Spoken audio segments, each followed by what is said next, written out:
tarda. Bona nit. Yo no esperaba encontrarme con una noticia hoy, en este mismo acto. Y la noticia es que, a ver si acierto, Mónica ha empezado la resistencia.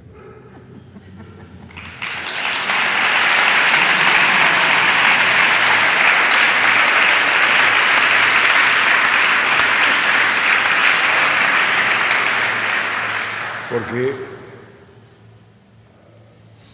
la primera vez que hicimos la presentación aquí de mi libro, mi querido, queríamos tanto a Luis, sobre Luis Bárcenas, yo dije que estaba feliz en el año finales de 2015 porque venía a la primavera democrática en la Comunidad Valenciana, después de la formación del gobierno del Botànic, del pacto del Botànic.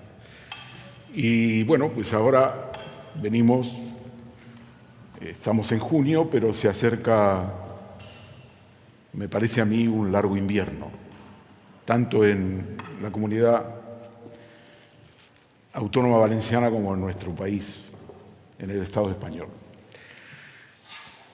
Y el libro, sin darme cuenta, es un balance prácticamente de la política del Ministerio del Interior, de la Dirección General de la Policía y de la Dirección de Asuntos Internos de la Policía Nacional, desde el año 2012, es decir, de la llegada de Mariano Rajoy al gobierno, del PP, hasta prácticamente el año 17, que es el 3 de noviembre de 2017, es cuando arrestan a Villarejo por orden no de un juez, sino de los fiscales que no se fían del juez.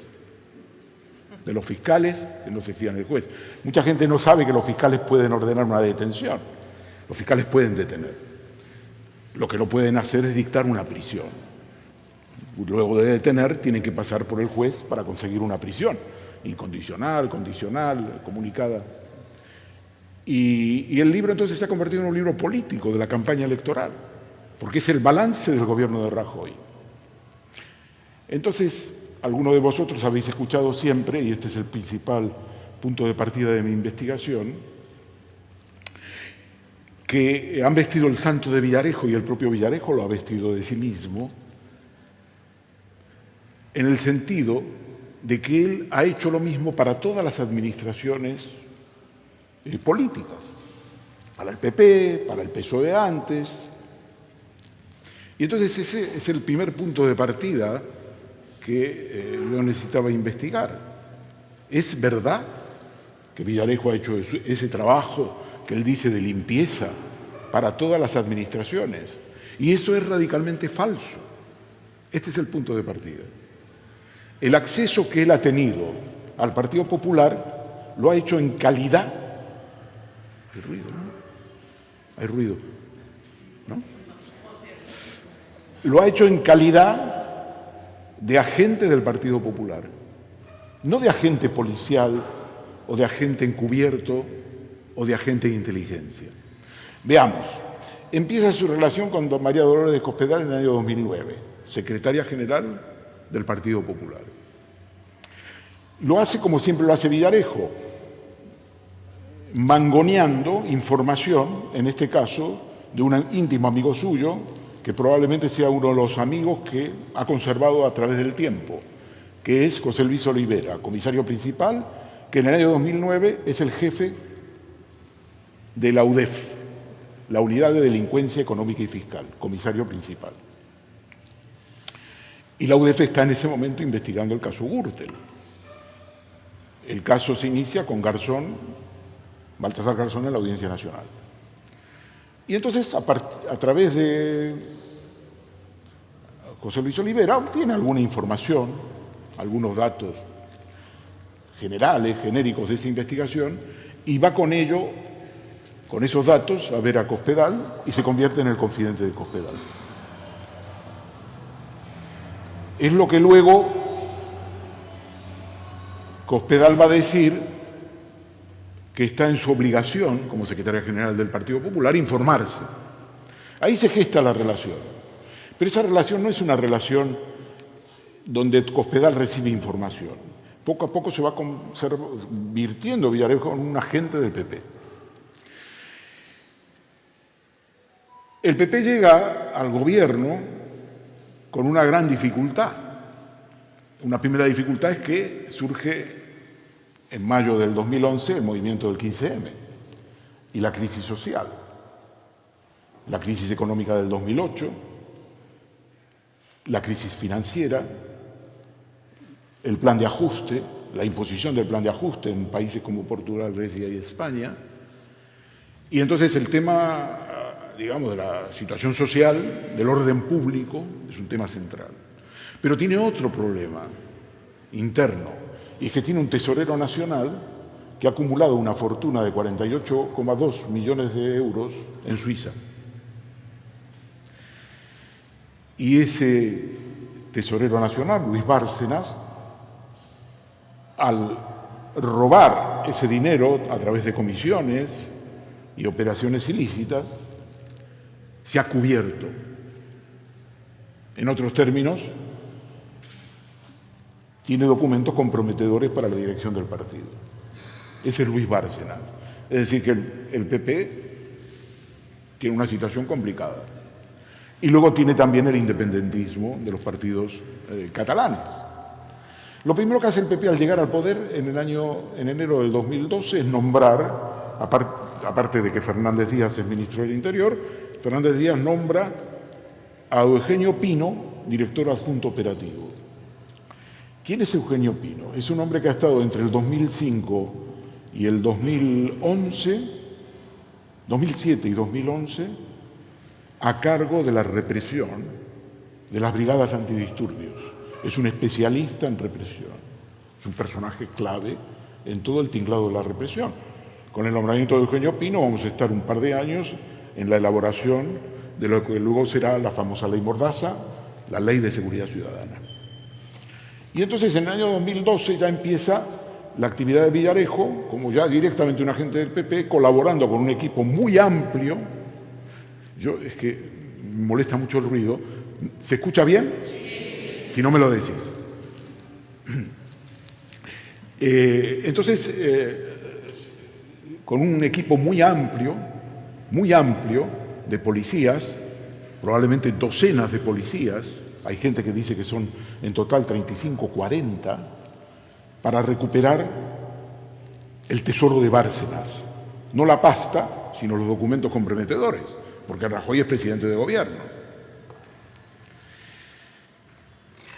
Y entonces el operativo consiste primero en captar al chofer de Bárcenas, que es un chofer de la familia, para convertirlo en confidente policial. Y ahí interviene Villarejo y otros. La Unidad Central Operativa de la Policía Nacional, la UCAO, que está a cargo de Enrique García Castaño, que es un comisario muy importante, de tiempos pretéritos, un hombre que ha sido miembro de Fuerza Nueva en la época de Blas Piñar, le llaman el Gordo en la jerga, porque todos se llaman de una manera. Por ejemplo, el secretario de Estado de Seguridad se llama Chisco o Choco, y así de seguido, ¿no? Con sobrenombres como si fuera una película de novela negra o una novela negra, ¿no? Y entonces empiezan a trabajar en operaciones desde arriba, no desde abajo. La prensa llama una operación parapolicial, pero es que no es una operación parapolicial. Se entiende parapolicial cuando un Estado se descompone y el Estado ya no controla lo que hacen sus mandos. Entonces ahí se ve desbordado. Eso ocurre en crisis, en descomposición del Estado, pero aquí no, aquí es una política planificada. Por eso la insistencia que hace Iglesias permanentemente con las placas es profundamente equivocada. No solo equivocada, sino confusa, porque crea la dinámica que es una policía paralela, tipos descontrolados. Pero esto no es así. El Ministerio del Interior se convierte en una rama del Partido Popular. La Policía Nacional es una rama del Partido Popular. porque están dirigidos por gente identificada con el Partido Popular. Esta es la gran historia del gobierno de Rajoy, que no son desbordes, descontroles, sino que está dirigida la política de arriba. Voy a dar un ejemplo. En el libro, yo he hecho un esfuerzo para construirlo sobre los audios que he considerado de Villarejo más importantes y que son inéditos. La atención está fijada no en lo que dice Villarejo o en lo que dice Villarejo en el Congreso, que no tiene ningún interés, es un ajuste de cuenta con sus enemigos, con sus adversarios, sino en lo que son las reuniones de Villarejo con personajes claves del Ministerio del Interior. Porque ahí tenemos lo que dice Villarejo, pero tenemos lo que dicen la persona que habla con él, el secretario de Estado, un superior. Y, por ejemplo, en 2014, yo creo que esta idea fija muy bien ejemplifica lo que quiero decir. En el 2014 eligen a Pedro Sánchez secretario general del Partido Socialista, después de una batalla tremenda, recordaréis todo el calvario que el aparato del PSOE va a someter a Pedro Sánchez. Bueno, pues le eligen septiembre, creo que es de 2014, no más tarde, yo creo que es junio, julio del 2014, y el 22 de agosto del 2014 tiene lugar una reunión formal entre Villarejo y Francisco Martínez, secretario de Estado de Seguridad, el número 2 del ministro Fernández Díaz. Es incluso mucho más que el número 2 porque primero Francisco Martínez, Choco, es jefe de gabinete de Fernández Díaz. En otros términos, es un personaje relevante. Pasa a ser luego secretario de Estado de Seguridad en 2012, en 2013. Entonces, bueno, el 22 de agosto del 2014 se reúnen y llevan una agenda. Digo que llevan una agenda porque ellos mismos en el audio, Villarejo dice, traigo una agenda de temas a tratar, y el otro dice, yo voy a tomar nota, como lo dicen ellos, y empiezan con el tema del independentismo, con una amenaza de una persona clave que se llama María Victoria Álvarez, que había sido un ligue, una novieta de Jordi Pujol Ferrusola, el primogénito de Jordi Pujol y Soleil, expresidente de la Generalitat, y María Victoria Álvarez, que se ha convertido en una confidente de la policía, amenaza de que si no le pagan 50.000 euros que le habían prometido, la responsable del PP en Cataluña, Alicia Sánchez Camacho, lo va a contar toda la prensa. Y entonces, claro, el director adjunto operativo dice, pues esta es una loca, esta es una confidente nuestra, le estamos pagando mensualmente una gran cantidad, ahora pide 50.000 euros, pero no se da cuenta de que si revela todo eso, pues se va a saber todo. Entonces no se sabía que era confidente. Bueno, tienen que discutir ese tema, luego discuten la evolución de la campaña contra el independentismo catalán, a partir de ahí, luego hablan sobre la recuperación de los papeles de Bárcenas con una entrada y registro ilegal, clandestina, en Madrid, en un taller que tenía la mujer de Bárcenas, Rosalía Iglesias, y en un momento determinado, Pedro Sánchez, Villarejo dice, y está el tema de Pedro Sánchez, como quien no quiere la cosa. Y entonces Francisco Martínez dice, ¿cuál es el tema de Pedro Sánchez? No está al corriente. Dice que lo habéis hablado con Pino, lo habéis hablado con el Gordo. No, dice Villarejo, esto es un tema top secret. Esto no hay que hablarlo ni con el Gordo, ni con Pino, porque si no se va a enterar todo el mundo. Y esto es una operación que hay que planificarla bien, investigarla. Y entonces Francisco Martínez dice, lo veis en el libro, dice, bueno, ¿de qué se trata? Bueno, dice, he descubierto que el padre de Begoña Gómez, la mujer de Pedro Sánchez, es decir, su suegro, tiene un negocio de saunas gay en Madrid, y donde hay donde se hace prostitución, polacas, rumanas. Entonces, claro, cuando escucha esto, Martínez dice, ¿pero qué me dices? Pues sí, pero esto hay que investigarlo, esto es un tema muy delicado. Y claro, entonces Martínez dice, pero eso mata a Pedro Sánchez. Pedro Sánchez lleva 2 semanas como secretario general del partido. Ni siquiera es un peligro ni nada. En fin, en todo caso no sé qué era, bueno, lo que le dábamos entonces a Pedro Sánchez. Y dice, entonces esto hay que planificarlo bien, yo voy a entrevistarme con el suegro, voy a hacer una serie de gestiones a través de otros policías, y esto lo soltamos en la campaña y el feminista Pedro Sánchez lo matamos. Estos son más o menos los términos, que lo veréis en la grabación. Dice. Entonces, claro, esto no es un agente encubierto de inteligencia, esto es un agente del PP que quiere destruir a Pedro Sánchez. Es él quien se lo recomienda al secretario de Estado. Por eso digo que es un agente del PP. Porque quieren destruir a Pedro Sánchez, creen que puede ser un peligro futuro y tienen en sus manos una información para destruir a la personalidad.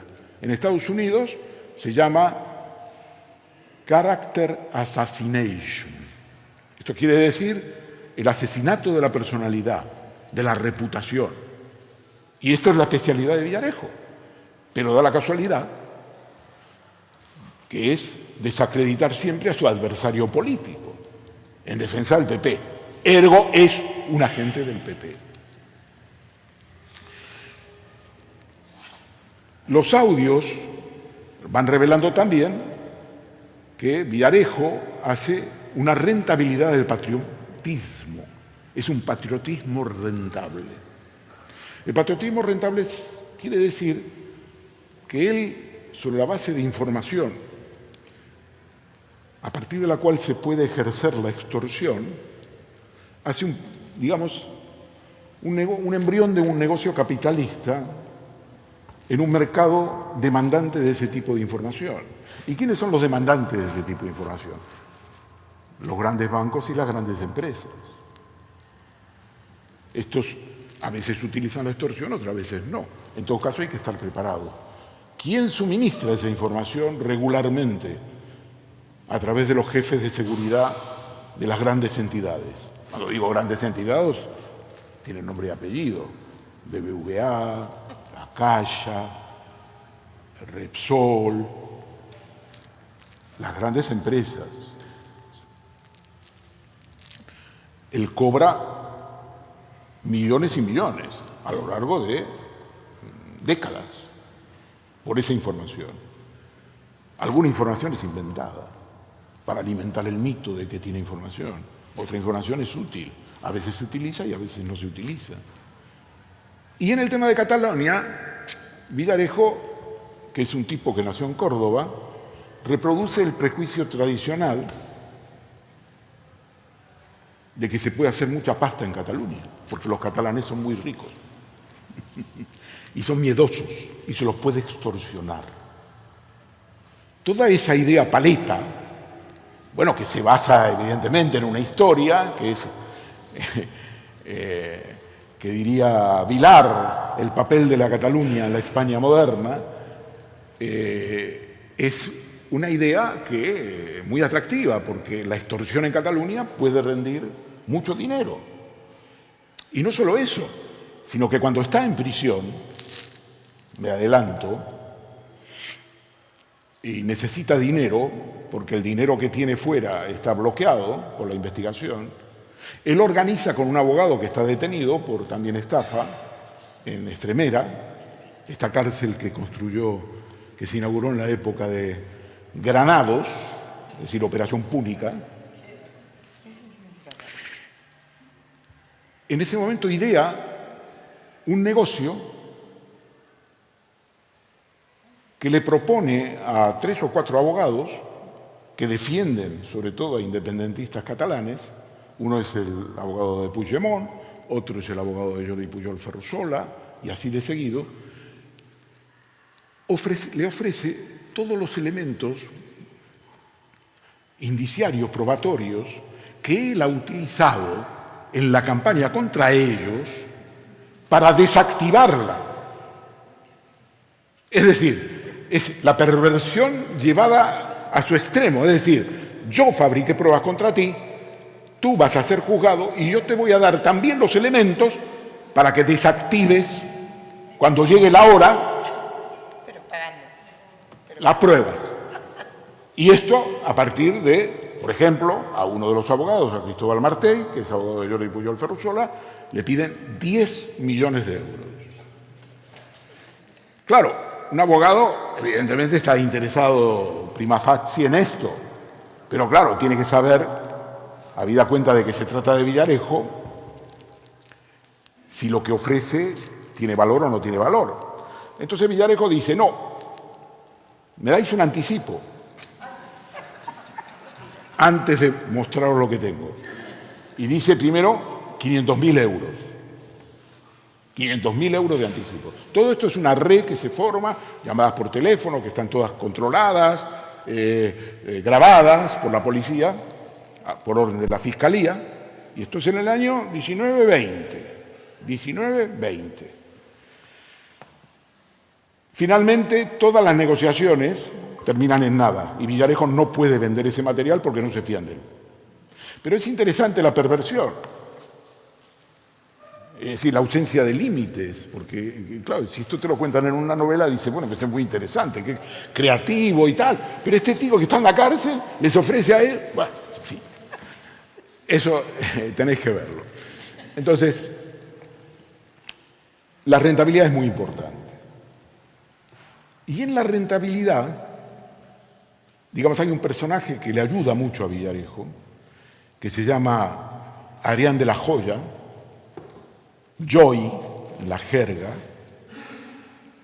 que es un personaje interesante porque es una persona más joven que Villarejo, no mucho, pero más joven. Villarejo tiene ahora 65 años, ¿sí? Es una persona que en aquella época, conoce en el año 2014 y debe tener unos 50 y pico de años. Es un intermediario, un comisionista, un hombre que ha hecho mucho dinero y que tiene la residencia en un sitio que, bueno, es una de las maravillas de Europa, que es el pueblo donde van quienes se consideran los grandes esquiadores de la jet set, que se llama Stad. Algunos habréis oído hablar de él. Este señor tiene la residencia fiscal en Stad y visita España y hace algunos negocios con Villarejo, le fascina a Villarejo y a Villarejo le fascina a él, porque él le aporta un glamour que el estilo de tabernario de Villarejo, al que habréis escuchado alguna vez, no tiene. Este hombre es glamour, imaginaos, Stad y tal. Y entonces este hombre le explica que tiene que monetizar la información. Dice, tiene una cantidad de información, es una mina de oro, pero tiene que monetizarla. Entonces organiza un almuerzo con un abogado que se llama Manuel Medina, de Madrid, muy conocido, que tiene prácticamente las principales cuentas de bancos y empresas. Es íntimo amigo de Botín, es como una albacea de la familia, y organiza esta comida. Es una comida que tiene lugar el 5 de noviembre del 2014, un mes después de la muerte de Emilio Botín. Un mes después. Emilio Botín vuelve el 9 de septiembre del 2014, esta comida se desarrolla el 5 de noviembre, es decir, 2 meses después. Entonces, como Joy está al corriente de los tejes y manejes de Medina, de este abogado, que es un abogado mayor, que comparte una cierta carrera paralela a Villarejo, es un policía de origen en Jaén, muy amigo de Baltasar Garzón, que sabéis que es de Jaén, de una familia de Jaén, familia muy humilde. Este hombre también es muy humilde. Hace la carrera de Derecho en la policía y construye un bufete sobre la base de relaciones personales y con mucha información sobre los estamentos, el establishment político de España. Entonces, como decía, es íntimo de Botín y tiene una gran entrada entre jueces. En su finca recibe normalmente en Andalucía a jueces de la Audiencia Nacional, permanentemente. Y entonces la idea de ese almuerzo es monetizar. ¿Cómo pueden colaborar Villarejo y su bufete, el bufete de Medina, para que Villarejo, de alguna manera, pues, proyecte sus cuentas de resultados y la fortuna en ese momento? La idea es que Medina le conecte con La Caixa, con Fainé, de quien es íntimo amigo, con Santander, con Botín, Botín que acaba de morir, pero con la cúpula del Santander, y las principales empresas, Telefónica. Entonces, en ese almuerzo se cuenta todo eso. El almuerzo está en gran parte reproducido, hay algunas partes que no, lo esencial está reproducido en el libro, pero este aquí, que discuten todo esto, discuten un tema que también es muy relevante, y es que hay un mercado, hay un grupo de policías que está luchando entre sí para ganar contratos y conseguir, y Villarejo se queja, y tal. Y en un momento determinado, pues hablan de la muerte de Botín. Entonces este señor, que se ha ocupado prácticamente desde que muere Botín de toda la gestión de la situación, Adrián de la Joya le pide que cuente qué es lo que pasó. Entonces cuenta cómo maquillaron la muerte de Botín. Botín murió en Italia, estaba con su amante, una persona que era muy conocida, había sido secretaria en el Banco Santander, pero no querían que se supiera y dijeron que se había muerto en la bañera de su casa. Y maquillan toda la historia, consiguen sacarle de Madrid, lo embalsaman, en fin, cuenta todos los detalles, porque además este señor llega a Santander a las 8 de la mañana, del día en que ya logran sacar a Botín no de Barajas, porque organizan a través de los militares la llegada a Torrejón, para que no se sepa todo esto. Y como tienen una relación extraordinaria con los militares, consiguen que el avión privado no vaya a Barajas, sino que a Torrejón. Y consiguen luego sacarle de Madrid, con una serie de argucias, porque no se puede, bueno, hay un tema legal de por medio, que se explica en el libro. Y entonces, claro, cuando llega a Santander no hay nadie de la familia, y la familia, pues, da la impresión de que está bastante, en fin, desapasionada de la muerte de Botín. Y entonces este señor está ahí solo con el ataúd y se hace selfies. Entonces, la comida consiste en reírse de los selfies, que se hace el jefe de seguridad, el propio Medina, y lo cuenta todo y se lo muestran y trabajan en esta dirección. Pero es muy interesante porque revela un poco lo que es la sociedad de Madrid, ¿no? Es muy representativo. Pero en el libro, y esto es lo importante y es de ahí mi interés, Medina es el abogado de Botín en algunas causas muy importantes. El Santander tenía un gran problema con las famosas cesiones de crédito, que era un producto opaco de muchos millones de euros, por el cual se tiene que sentar en la década del 90 en el banquillo de la Audiencia Nacional como acusado. Y entonces ahí cuentan cómo hacen toda la operación, con el fiscal, con los jueces, y cómo salen libres. Cuentan también cómo, más adelante, en relación a la fortuna que la familia Botín tiene oculta en Suiza, 2.000 millones de euros, que viene de la época del padre de Emilio Botín, cómo finalmente archivan el caso pagando 200 millones de euros. Bueno, esto es un caso conocido, pero esto es un caso conocido, pero lo que él cuenta es que él, como tiene buenas relaciones con el juez Andreu, que se ocupa de la instrucción en la Audiencia Nacional, pues Andreu en un momento determinado le dice: esto lo vamos a archivar, que no se preocupe, esto lo archivamos, porque hay una demanda, una querella penal, una querella criminal de la Fiscalía Anticorrupción, para ver si había delito fiscal, ¿no? No es como en el caso del rey de España, Juan Carlos I, donde no hubo ninguna querella, y él regularizó. Aquí sí, aquí hay una querella contra Botín, entonces hay que investigarla. Entonces presentan unas regularizaciones de 200 millones de euros, y entonces, en relación al tema de la demanda penal, el señor Medina cuenta cómo él habla con Andreu le promete que lo van a archivar, pero resulta que la Fiscalía le pide que tome declaración, que menos, ¿no?, de Botín, y entonces este hombre, Medina, pues, dice, hombre, me ha dicho que lo van a archivar y no lo archivan. Y entonces dice, bueno, le van a llamar a declarar, pero me dijo Andreu que una vez que le llamen a declarar, lo van a dejar en libertad. Van a archivar el caso.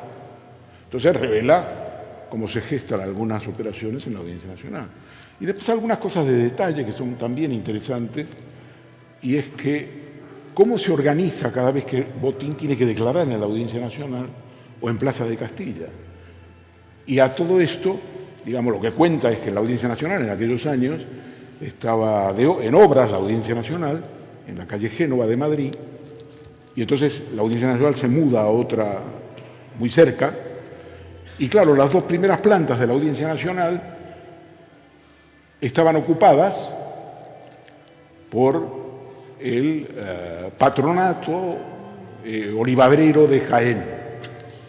Como este hombre era de Jaén, tenía la capacidad para tener una plaza de garaje en la Audiencia Nacional, porque había unas plazas de garaje que estaban destinadas al patronato de Jaén, de fomento olivarero. Entonces, ¿cómo hacen entrar a Botín?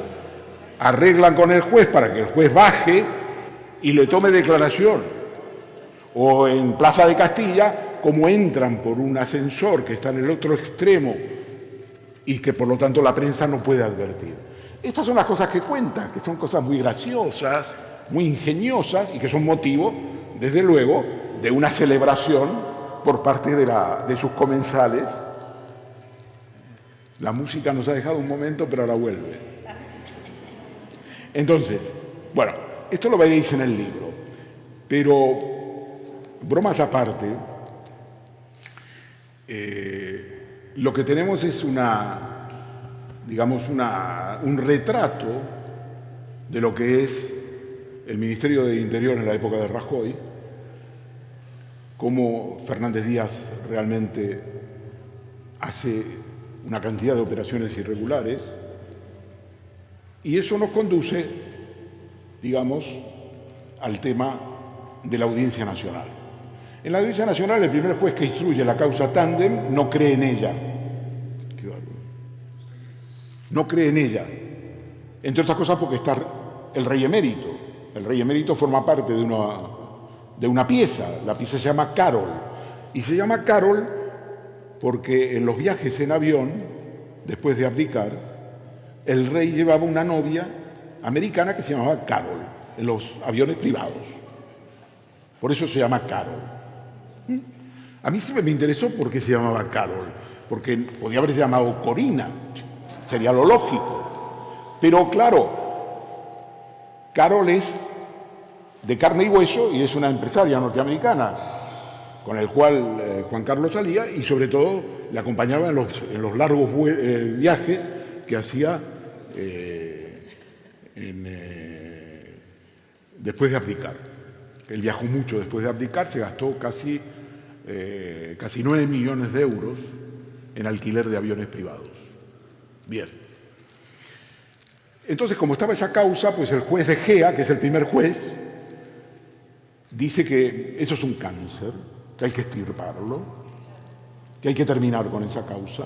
Y entonces empieza a filtrar información.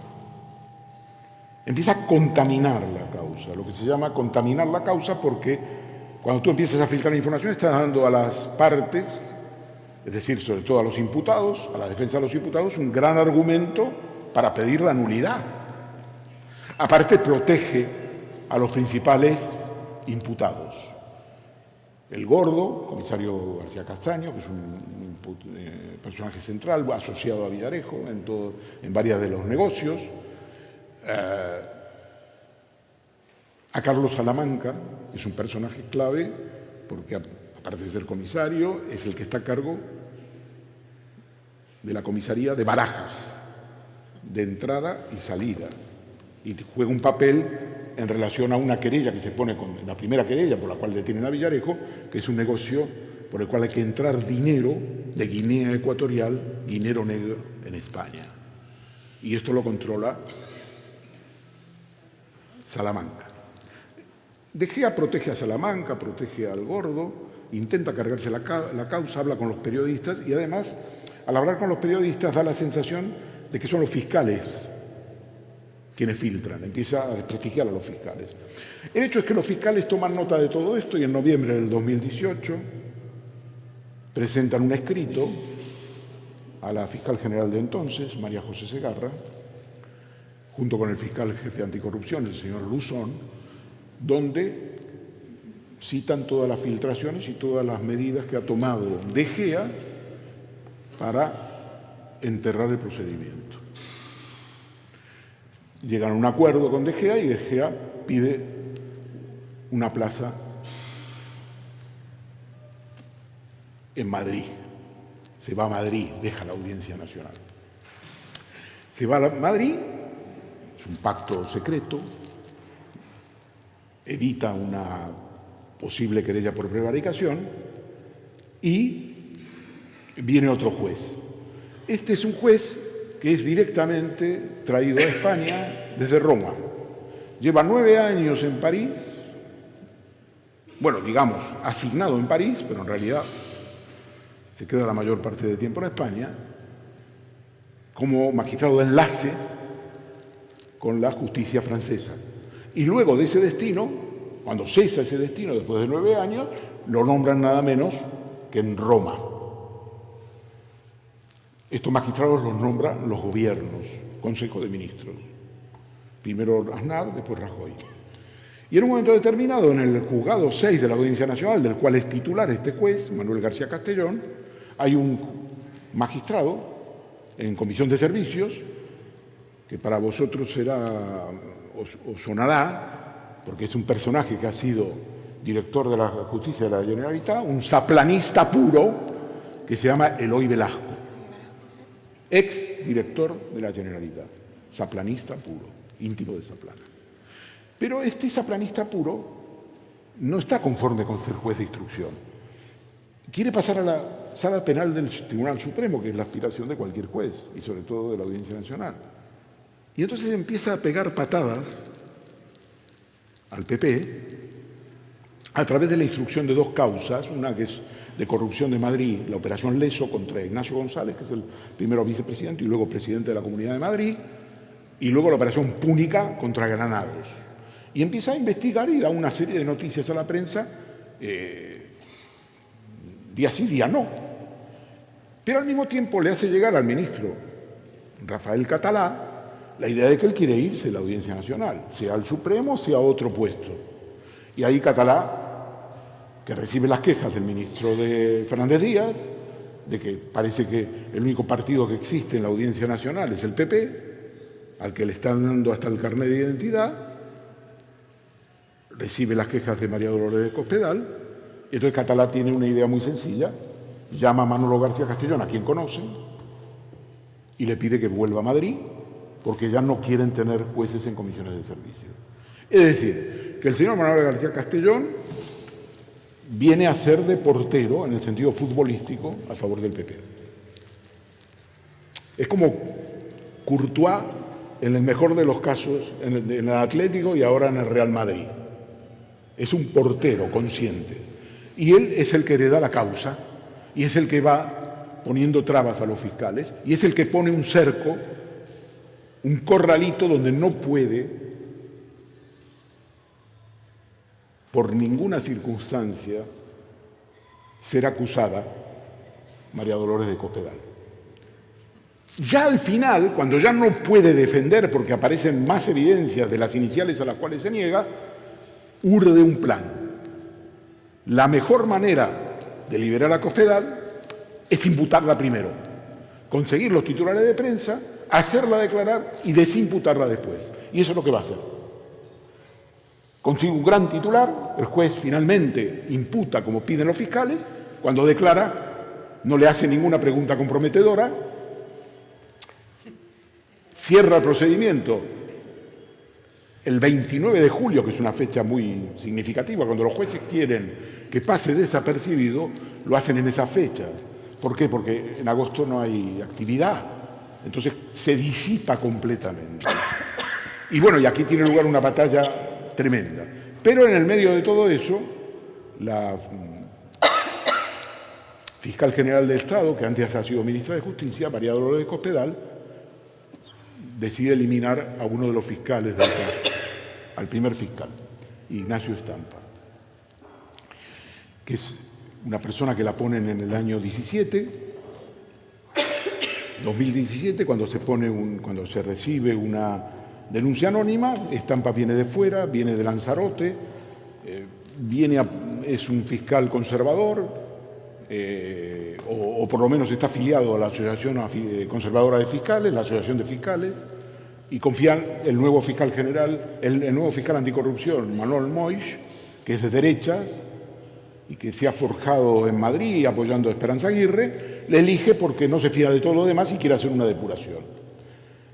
Bueno, lo que pasa es que Stampa es una persona joven, viene de luchar contra la corrupción en Lanzarote, y cuando empieza a ver lo que hay, empieza a investigar, pide que pongan a un nuevo fiscal a las 3 semanas, Miguel Serrano, que es una persona con mucha más experiencia, y la causa tiene un impulso tremendo, solo frenada por los jueces, pero que al final se llevan por delante a De Gea, le echan, y luego con Manuel García Castellón, con quien tienen peleas cotidianas en la investigación.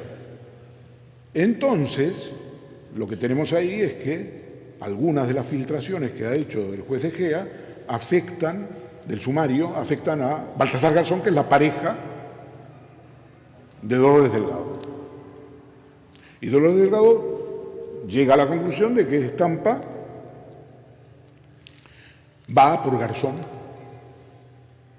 Y entonces ahí, sobre la base de un comportamiento estúpido, ingenuo e infantil de Unidas Podemos, que está personada en el procedimiento Tándem,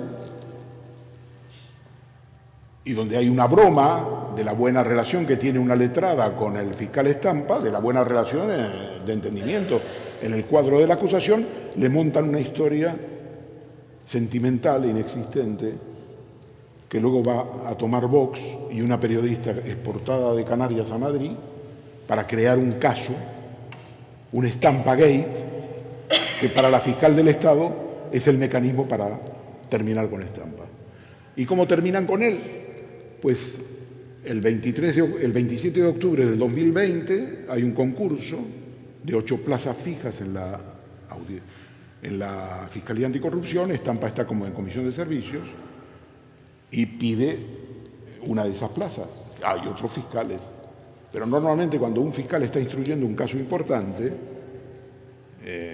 no parte de cero. Es muy imprescindible que siga y continúe investigando esa causa, y por lo tanto no hay ningún inconveniente en darle una plaza fija, a menos que haya un argumento. La fiscal general utiliza el globo y el Stampa Gate falso para denegarle la plaza fija. Hasta la Asociación de Fiscales Conservadora, a la que está afiliado de Stampa, que es de derecha, por haber investigado al PP, la operación Kitchen y tal, no quiere saber nada de Stampa. Con lo cual la derecha y la pseudoizquierda se lo cargan. Y esta ha sido la historia. Y esta historia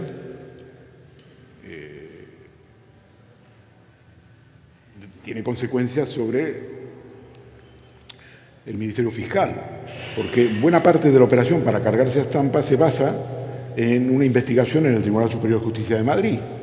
Y esta investigación tiene a fiscales honestos, Carlos Ruiz de Alegría, que es el número 2 de la Fiscalía de Madrid, que investiga este presunto Stampa Gate, esta relación presuntamente sentimental, y descubre que no hay nada.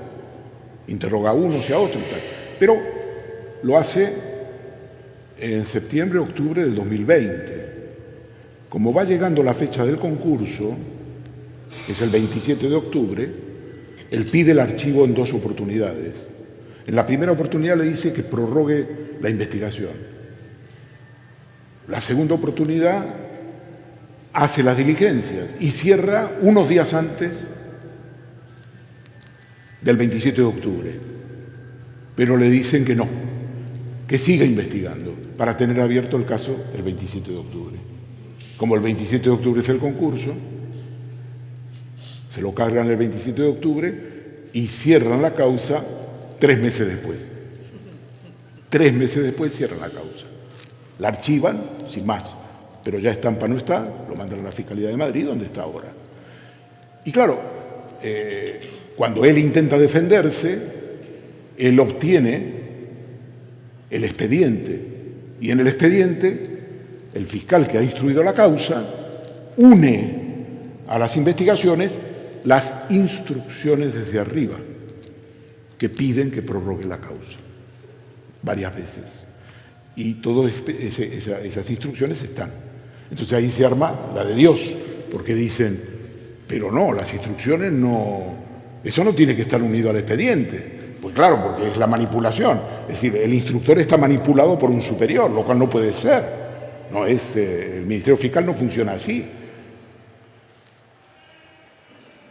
Y entonces, a posteriori, ahora, en septiembre ya del año pasado, el nuevo fiscal general que está detrás de toda esta operación, Álvaro García Ortiz, que ha sido mano derecha de Dolores Delgado, hace una circular, la 2022, por la cual en adelante, es decir, legaliza retrospectivamente lo que ha hecho.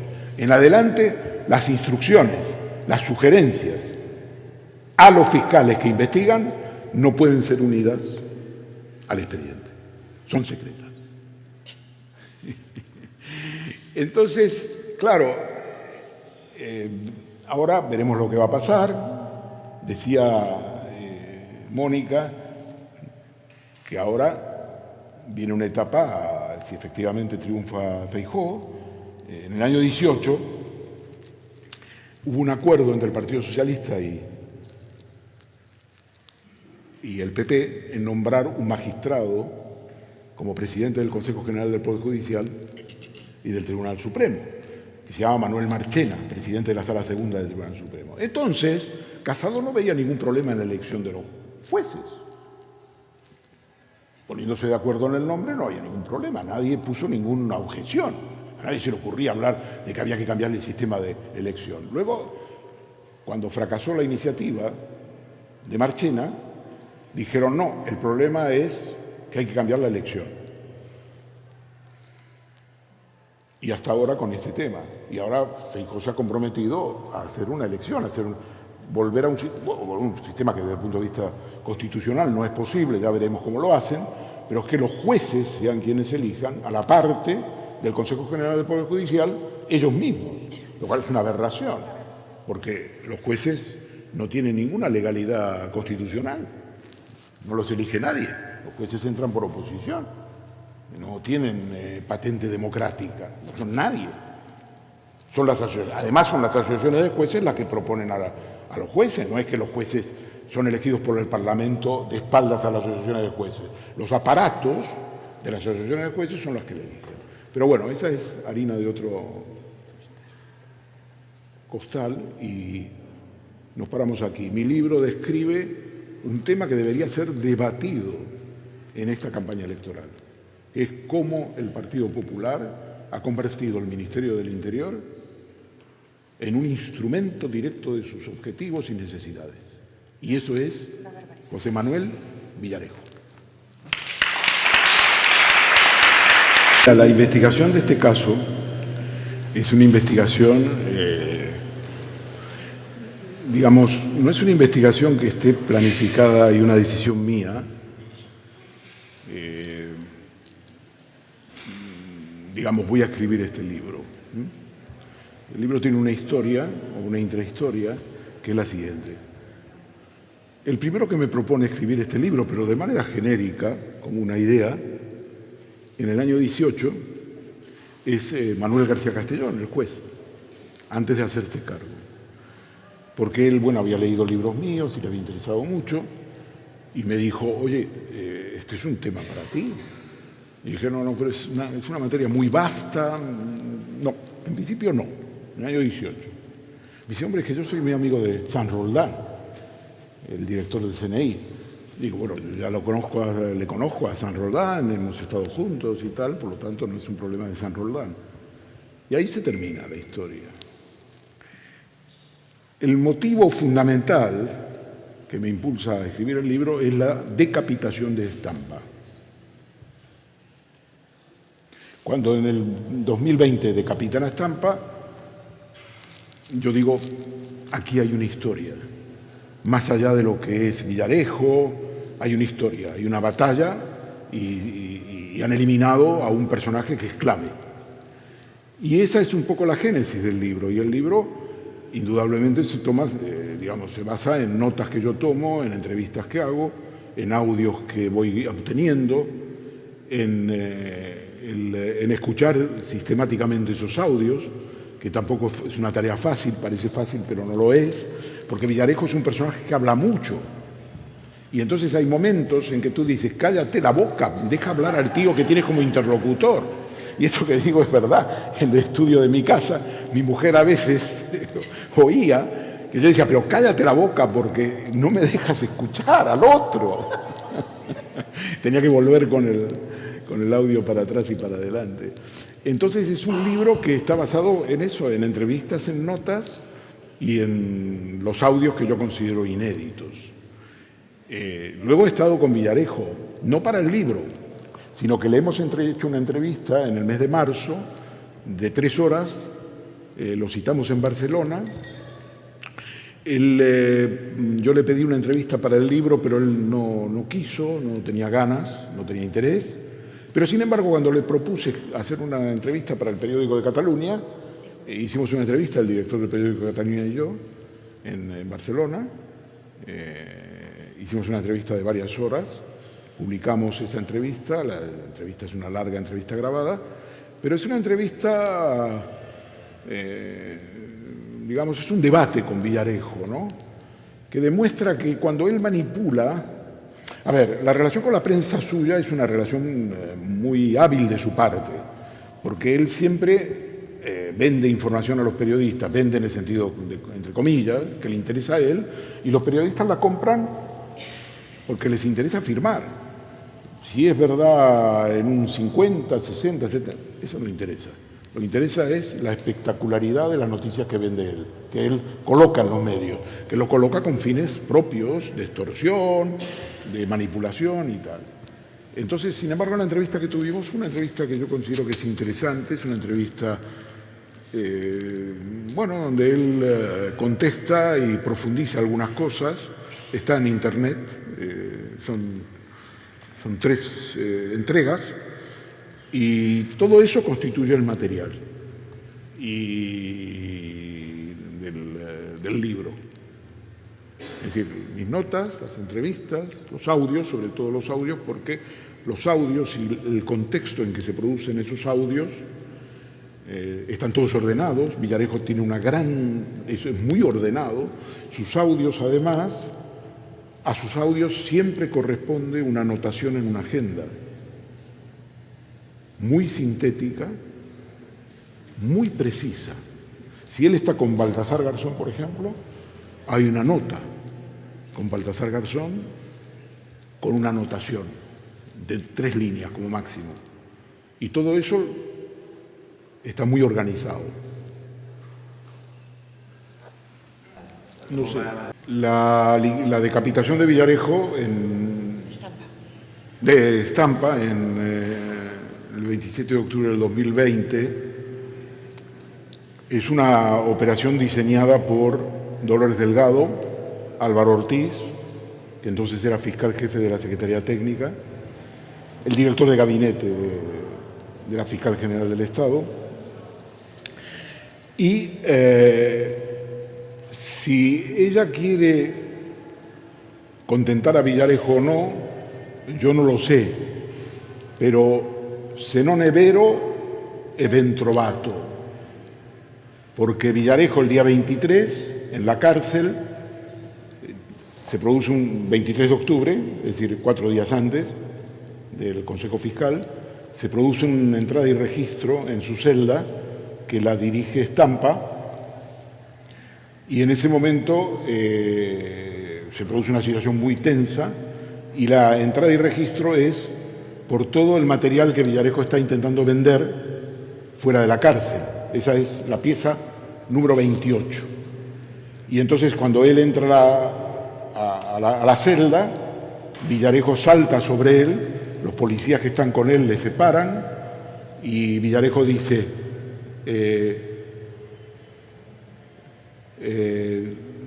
dice algo así: tan acojonada tenéis a Lola que no se atreve a quitarte.